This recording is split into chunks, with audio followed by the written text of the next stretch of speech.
And with that, Mr. President, I yield back the remainder of my time.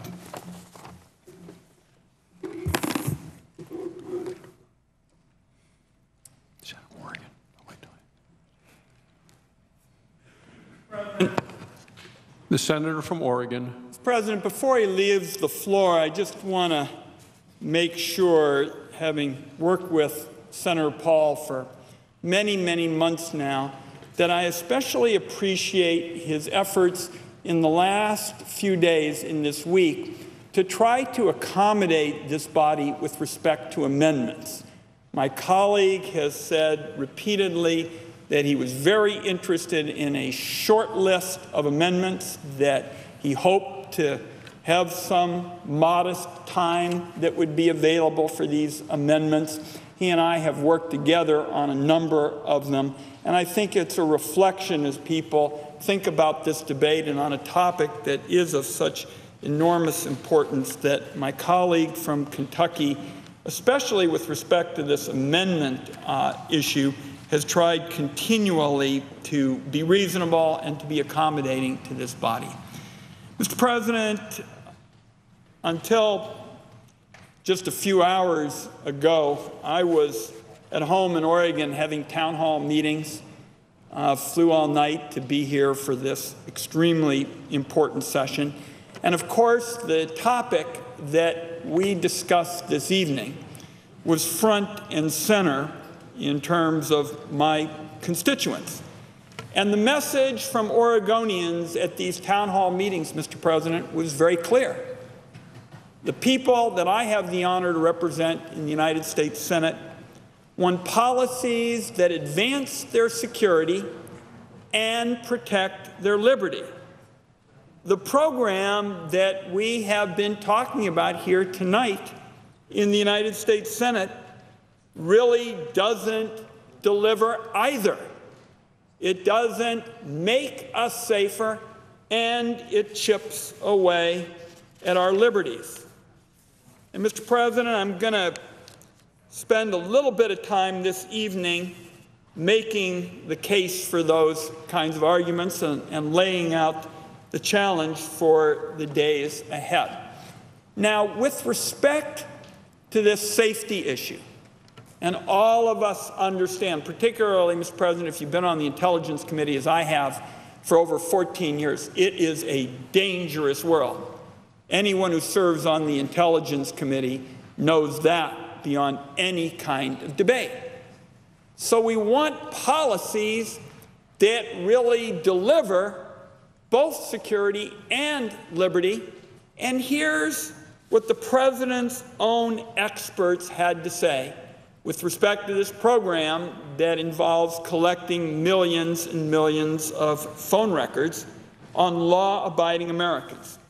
And this was a group that was appointed, Mr. President, and spent a considerable amount of time looking at the bulk phone record collections program, and they issued a report. And if I could just paraphrase what is the central finding, Mr. President, at page 104 of their report, and I paraphrase here, information contributed to terrorist investigations by the use of Section 215, telephony metadata. That's collecting all of these millions and millions of phone records. These experts say, and I quote here, could readily have been obtained in a timely manner using conventional Section 215 orders.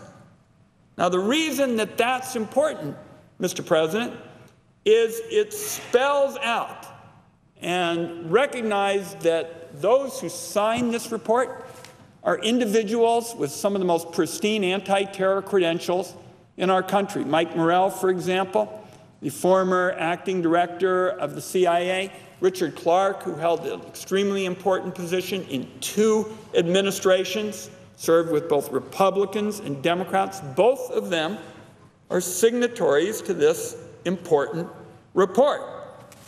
And beyond that, Mr. President, and it has not gotten much attention, the reality is that our government, on top of everything else, has emergency authorities so that when those who are charged with protecting our country believe there is a threat to the nation, they're allowed to issue an emergency authorization to get the information that they need right away.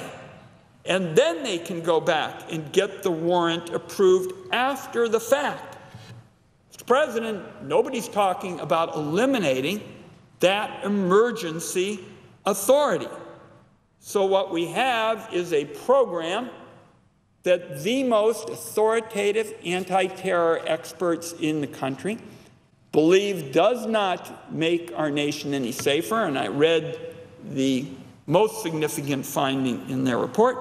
And on top of that, as I just indicated, emergency authorities are still preserved. And in fact, Mr. President, I've indicated to our president and those who work in the intelligence agencies that if at any point, Mr. President, that the executive branch, and particularly the intelligence agencies, feel that their emergency authorities are inadequate to protect the country, I personally would be willing to support efforts to ensure that those emergency capabilities are reformed and our country can take the steps it needs when it's necessary. Now, on top of this question, Mr. President, with respect to the issue of our safety, I want to talk about what I heard at some length earlier today with respect to how the program worked. And I heard a number of senators say nobody in government is listening to these calls. And that was repeated a number of times on the floor of this body. Mr. President, when the government under this program knows who you called, when you called, and where you called from, in many instances, the government doesn't need to be listening. If the government knows under this program that a person called a psychiatrist 3 times in 36 hours, twice after midnight, that's a lot of private and personal information. The government doesn't need to be listening to that call. So this notion that some who have wanted to make sure that our country would have both security and liberty are saying that, oh, it's a fantasy that the government is listening to calls. I can tell you that those who've been trying to reform the program have said, in effect, the government doesn't need to listen to those calls. If the government has that amount of private and personal information, the government knows a lot about you, and it really doesn't need to listen. And certainly, if you're talking about a landline, Mr. President, then the government knows where you're calling from if they have a phone book. So with respect to this question of the government, listening, I want it particularly understood that a program like this, when the government has this kind of information, I believe that represents a threat to our liberty. And the reason why I think so is hardly a week goes by, Mr. President, when databases aren't violated. We see that reported regularly in the press, number one. Number two, we've known about unfortunate times in our history. J. Edgar Hoover comes to mind, when this kind of information could be used. And third, I've been very concerned, given what our former colleague, Senator Udall, and I had to do with respect to bulk phone record collection of email. We battled to end this, and of course this was email that could be read by government agencies. We battled with various intelligence leaders saying that we felt this was a violation of people's rights and it wasn't effective. They asserted for months and months that it was. And finally, one day, they woke up and said the program wasn't needed anymore. None of this would have even happened, Mr. President, Had not Senator Udall and I made that case repeatedly, the intelligence leadership knew that we were not going to give it up. But that's what goes on if there isn't a check on some of these kinds of procedures. And Senator Paul made mention of the fact that the intelligence leadership has not exactly been straight with the American people on these issues. And I want to emphasize that we are not talking about the thousands and thousands of law-abiding, patriotic, dedicated, wonderful people who work in the intelligence, field. Day in and day out, they do so much for our country. We're so appreciative of all that they do. They're the ones who do the hard work, for example, to capture bin Laden, and day in and day out make us safer.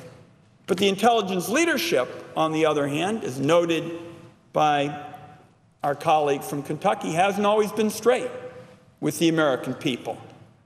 I spent many, many months trying to decipher what the former NSA director meant when he said the government doesn't collect any dossiers on millions of Americans. I pointed out I'd been on the Intelligence Committee a long time and I'd never heard the term dossier used. So I tried to learn more about it, used private opportunities, public opportunities, just couldn't get the information. So finally, Mr. President, I said I've got to ask this question in public. On the Intelligence Committee, you don't get but perhaps 20 or 25 minutes a year to ask questions in public, to hold intelligence leaders accountable on policy matters, not secret operations, because secret operations have to stay secret, but policy matters. And so, after being stonewalled for many, many months, I finally said I've got to ask this question in public so as to make sure no one would feel ambushed. I sent the question to the head of the National Intelligence Department, Mr. Clapper. I sent it a day ahead of time. And then I didn't hear anything about it being inappropriate or in violation of classification rules, so I asked in public.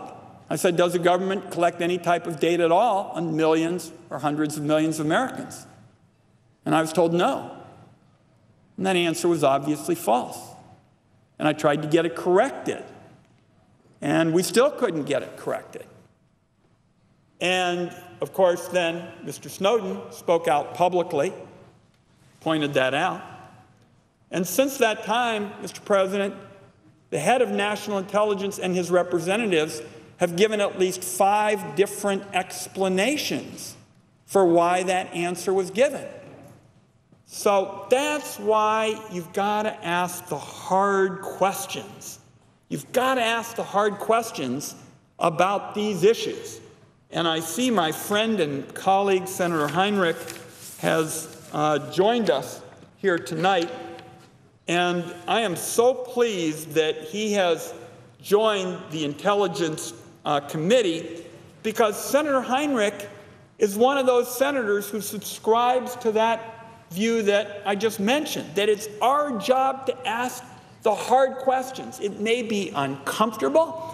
It's not designed to in any way convey disrespect, but we see it as our job to ask the hard questions.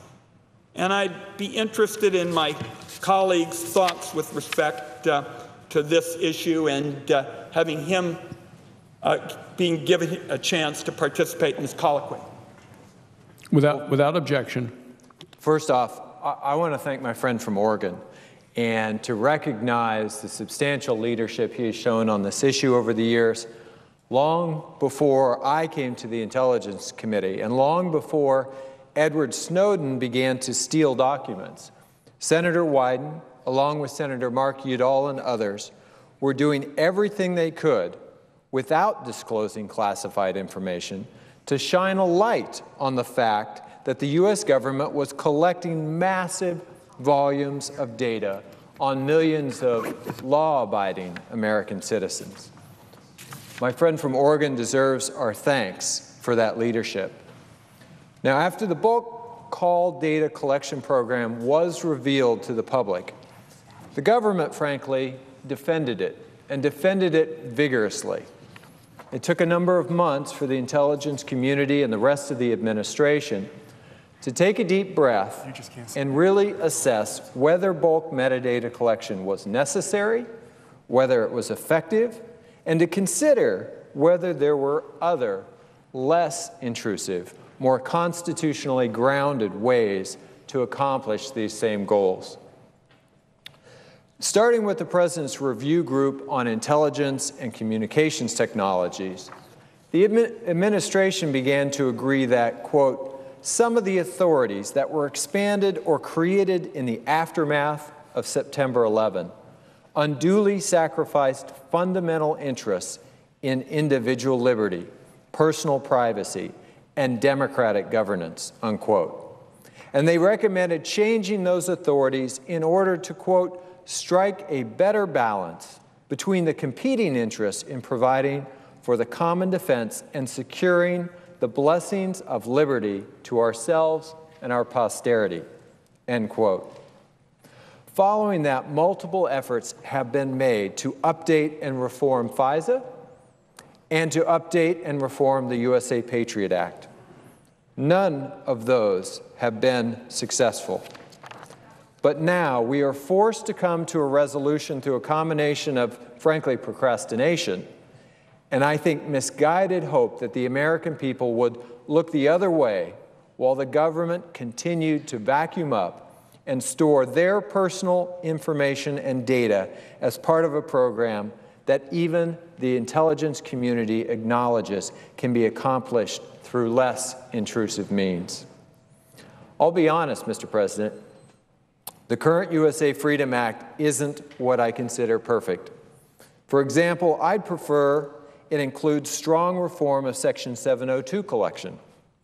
But I accept that circumstances require us to be pragmatic, require us to govern and move forward, and to work with one another in both parties to find compromise. That's what the USA Freedom Act is. It's a product of bipartisan compromise. That's why it passed the House of Representatives by a vote of 338 to 88. And let's be blunt, many of those who voted against it didn't do so because they support bulk collection. They did so because they want to see Section 215 wither and die in its entirety. That's the political reality that we face today, and we need to accept it rather than demanding a continuation of a program that the appeals court has determined is illegal.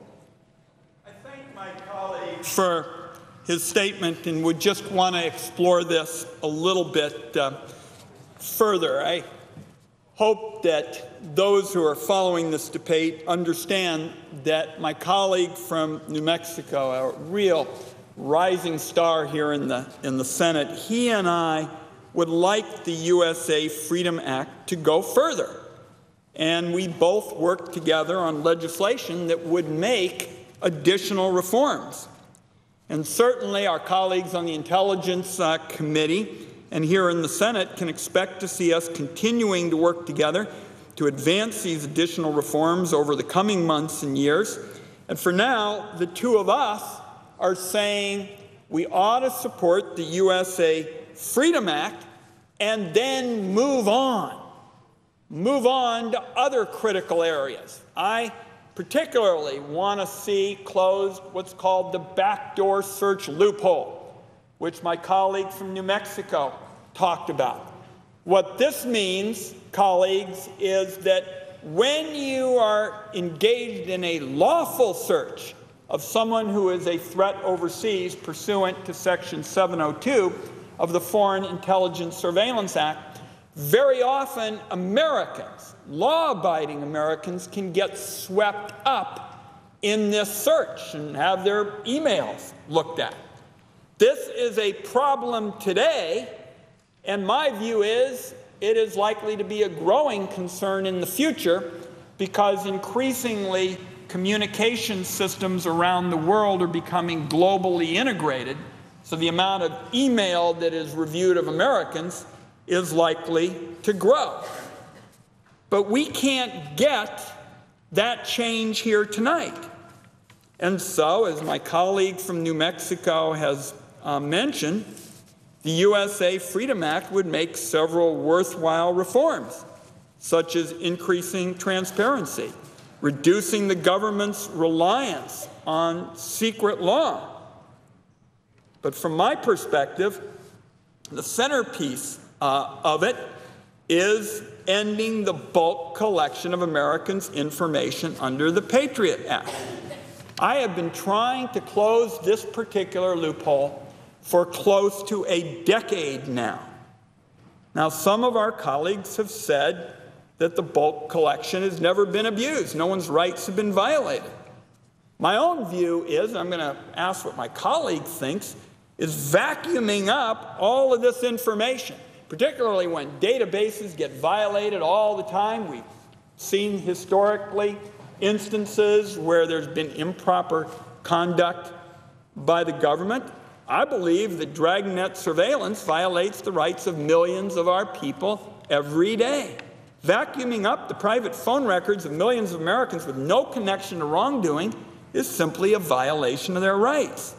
And vacuuming up Americans' email records, which I pointed out before my colleague came to the floor, which he and our former colleague, Senator Udall, and I battled, that sure is a violation of the rights of Americans as well. And colleagues, that wouldn't have been pointed out at all. Wouldn't have been pointed out at all unless Senator Udall and I, with the help of our friend from New Mexico, hadn't been pushing back on it. And finally, one day, the government said, well, we'll get rid of it because it wasn't effective. They got rid of it because they saw they were going to get hard questions, kinds of questions my friend from New Mexico has been asking.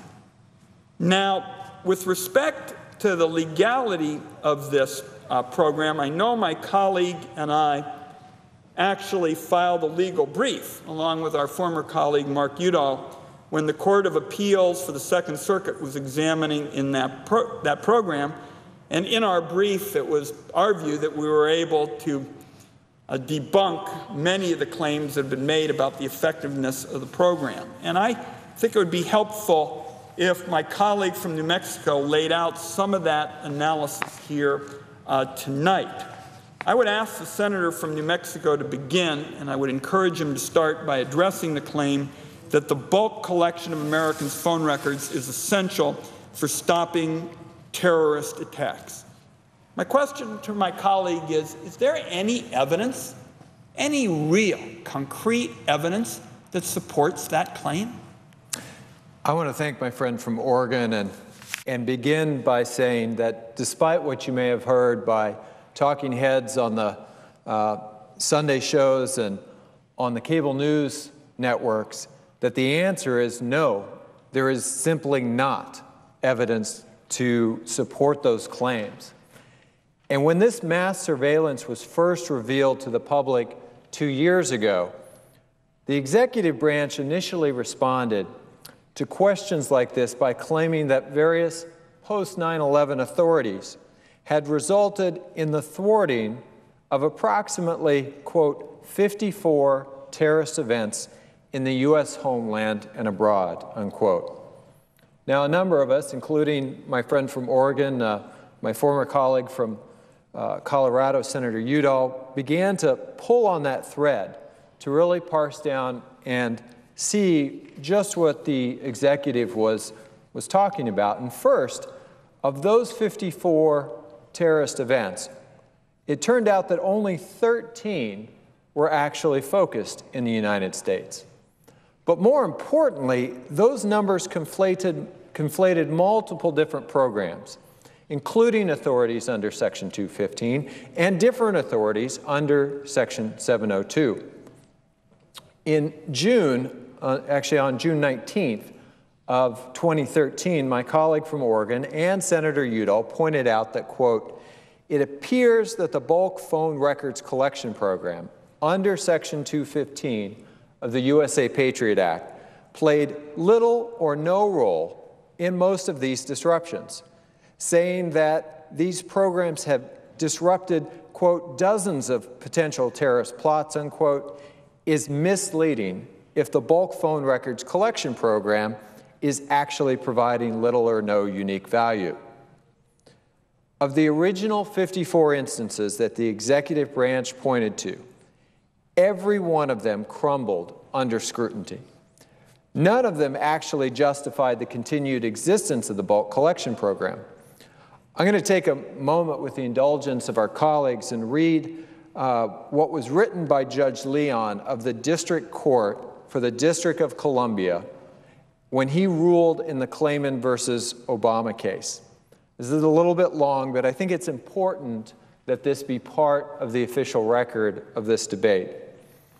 Judge Leon writes, "The government does not cite a single instance in which analysis of the NSA's bulk metadata collection actually stopped an imminent attack or otherwise aided the government in achieving any objective that was time-sensitive in nature. In fact, none of the 3 recent episodes cited by the government that supposedly illustrate the role that telephony metadata analysis can play in preventing and protecting against terrorist attacks involved any apparent urgency." He writes that in the first example, the FBI learned of a terrorist plot that was, quote, still in its early stages, unquote, and investigated that plot before turning to the metadata to ensure that all potential connections were identified. Assistant Director Hawley does not say that the metadata revealed any new information, much less time-sensitive information, that had not already come to light in the investigation up to that point. The judge continues, "In the second example, it appears that the metadata analysis was used only after the terrorist was arrested to establish his foreign ties and to put them in context with his U.S.-based planning efforts. And in the third, the metadata analysis, quote, revealed a previously unknown number for a co-conspirator and corroborated this connection to the target of the investigation, as well as to other U.S.-based extremists. Again," writes Judge Leon, "there is no indication that these revelations were immediately useful or that they prevented an impending attack. Assistant Director Hawley even concedes that bulk metadata analysis only, quote, sometimes provides information earlier than the FBI's other investigative methods and techniques," unquote.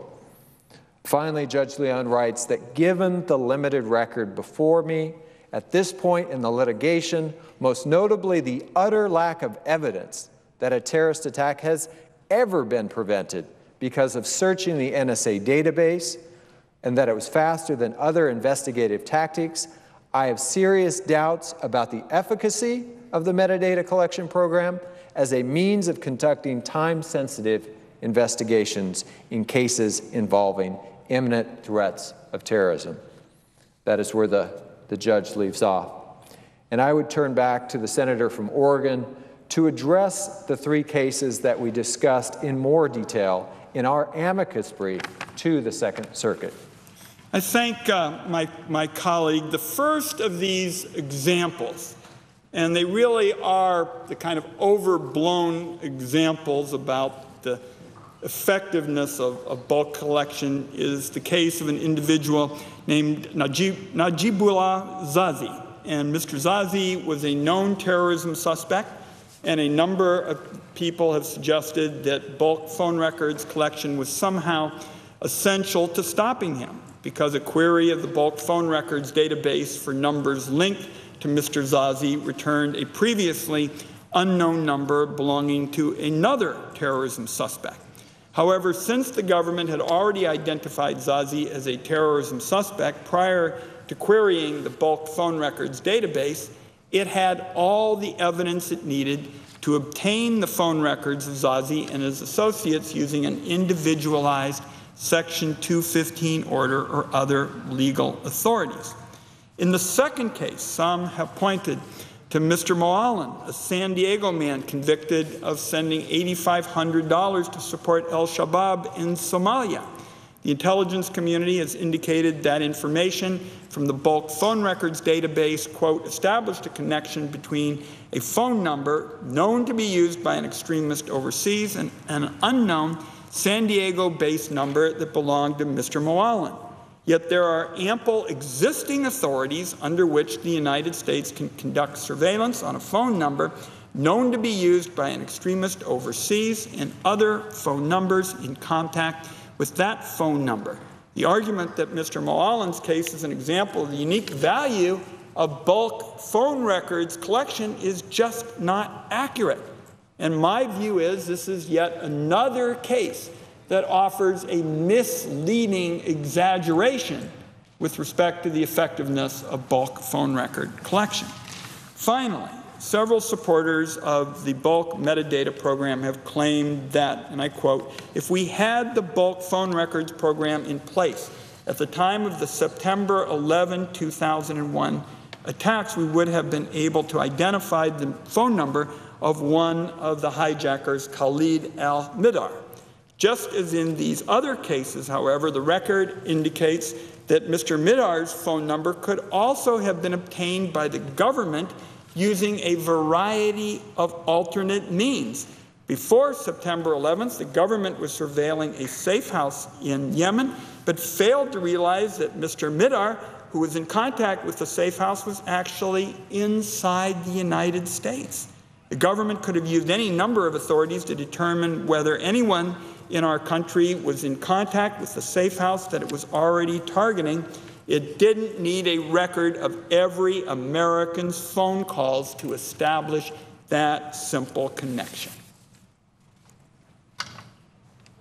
I'd like to expound on that point a little bit, Senator Wyden, about the many other ways that the government can legitimately acquire the phone records of terrorism suspects, because I think it's a very important point to understand the tools that already exist that have been very effective and have proven themselves over time.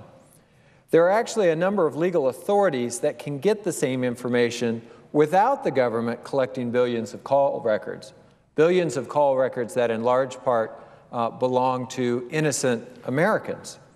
For example, the Stored Communications Act permits the government to obtain precisely the same call records that are now acquired through bulk collection under Section 215 when they are, quote, relevant and material to an ongoing criminal investigation, unquote. Additionally, national security letters, which I would point out do not require a court order, can also be used by the government to obtain call records for intelligence purposes. Further, the government can also acquire telephony metadata on a real-time basis by obtaining orders from either regular federal courts or the FISC for the installation of pen registers or trap and trace devices. And finally, individualized orders for phone records, as opposed to orders authorizing broad bulk collection, can also be obtained under Section 215. I think those of us early in this debate thought that that was what was going to occur under the Patriot Act in the first place. But that is what the USA Freedom Act seeks to require, while prohibiting the bulk collection of millions of personal records. It even includes emergency authorization, authority for the government to get records prior to getting court approval, subject to later court approval in an emergency.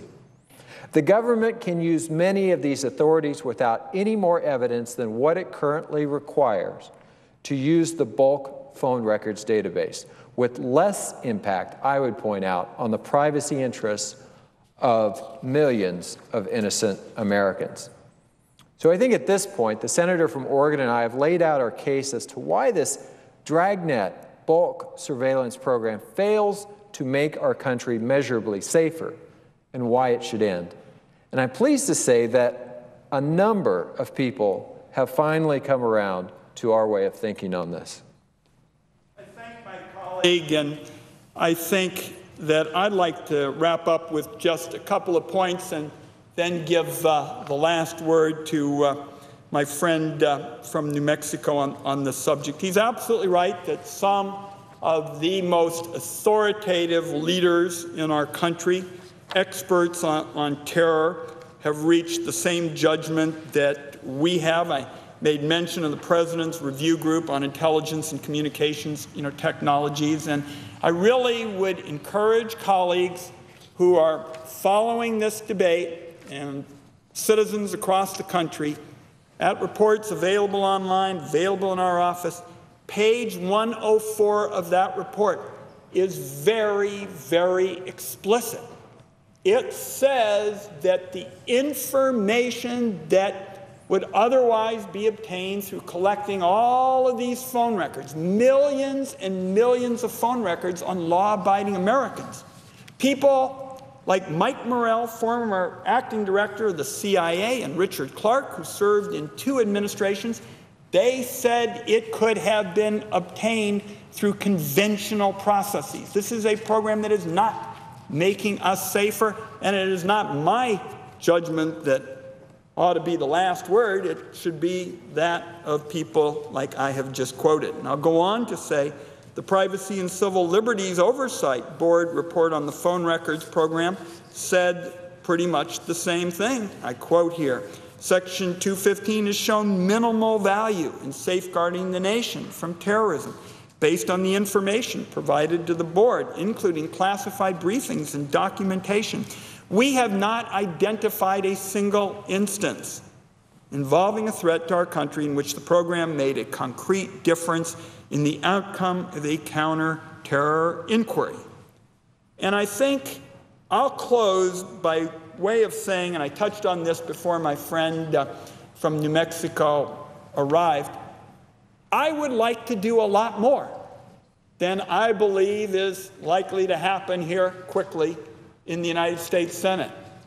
I do want us to see us finally throw in the dustbin of history this bulk phone records collection program, because it doesn't make us safer and it compromises our liberty. But as I indicated to my friend from New Mexico, I'd also like to close this backdoor search loophole in the FISA Act, which is going to be a bigger problem in the days ahead, given the evolution of communication systems and how they become globally integrated. And I'll close by way of saying one of the most important issues, the most important issues we are going to have to tackle in the days ahead is going to deal with encryption. And encryption, of course, is the encoding of data and messages so that they cannot be easily read. The reason that this will be an enormously important issue, and my colleague and I have talked about this, is because of the NSA overreach, the collection of all of these phone records on law-abiding people.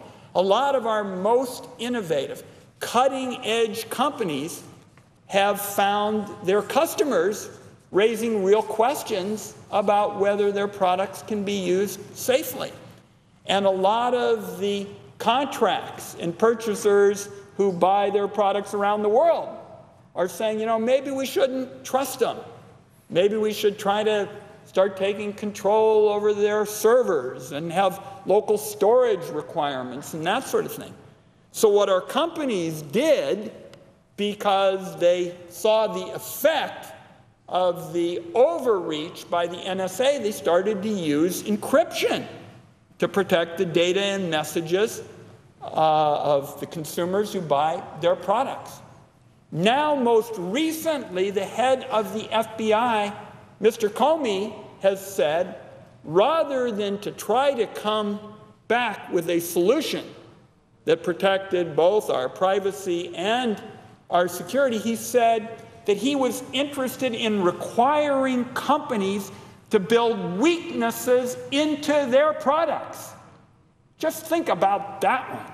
Requiring companies to build weaknesses into their products so the government, which in effect caused this problem with overreach, in effect, rather than trying to find a solution that worked for both security and liberty, said, we'll just start talking about requiring companies to actually build weaknesses into their products. I and others have pointed out, once you do that, hang on to your hat, because when the good guys have the keys, that's one thing. But when companies are required to build weaknesses into their products, the bad guys are going to get the keys in a hurry too.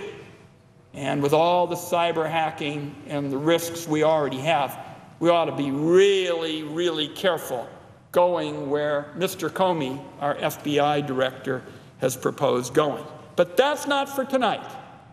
Tonight is not an occasion where we'll be able on a bipartisan basis to close the backdoor search loophole, or we'll be able to come up with a sensible policy with respect to encryption rather than requiring companies to actually build weaknesses into their products. We're not going to be able to do that tonight. But we will have a chance here in the United States Senate now to take steps that have been bipartisan both here in the Senate, here in the other body in the House of Representatives, to end the bulk phone record collection program, because it doesn't make us safer and it threatens our liberty. And I always like to close by thinking about Ben Franklin, who said anybody who gives up their liberty to have security really doesn't deserve either. And I am so pleased to have a chance to serve with my colleague from New Mexico on the Intelligence Committee, who is going to be a thoughtful advocate for these kinds of policies, in my view, for many years to come. I thank him for his involvement tonight and would be happy to give him the last word of our colloquy at this time. I yield to my colleague. Well, I want to thank my friend from Oregon, and I think you could not have chosen a more appropriate way to end than to reference what Ben Franklin said so many years ago, that great quote that those who would give up essential liberty to purchase a little temporary safety deserve neither liberty nor safety. And while many reforms still lie in front of us, I think as we move forward to approving the USA Freedom Act, we move a lot closer to the balance that Ben Franklin articulated so well over 200 years ago. And I look forward to working with my colleague from Oregon and all of our colleagues to achieving that balance and standing up for our constituents. Mr. President, I yield the floor.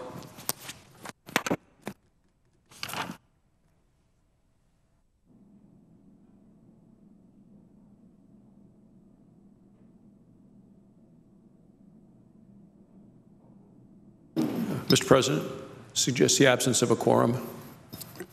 The clerk will call the roll. Mr. Alexander.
Not an unusual sight on the Senate floor, an empty Senate chamber, a quorum call, but unusual time. It is a Sunday evening, obviously. The Senate's been in for a couple of hours. They came in this afternoon at 4, came back at 6 o'clock Eastern or so, and they have moved forward onto the debate on the motion to proceed, general initial debate on the USA Freedom Act, the bill passed by the House a couple of weeks ago that would end the bulk data collection, telephone collection of the NSA, the provisions included in the Patriot Act. Senator Rand Paul spoke extensively in opposition to extending those provisions. Also joined by, we heard from Martin Heinrich from New Mexico and also Ron Wyden of Oregon.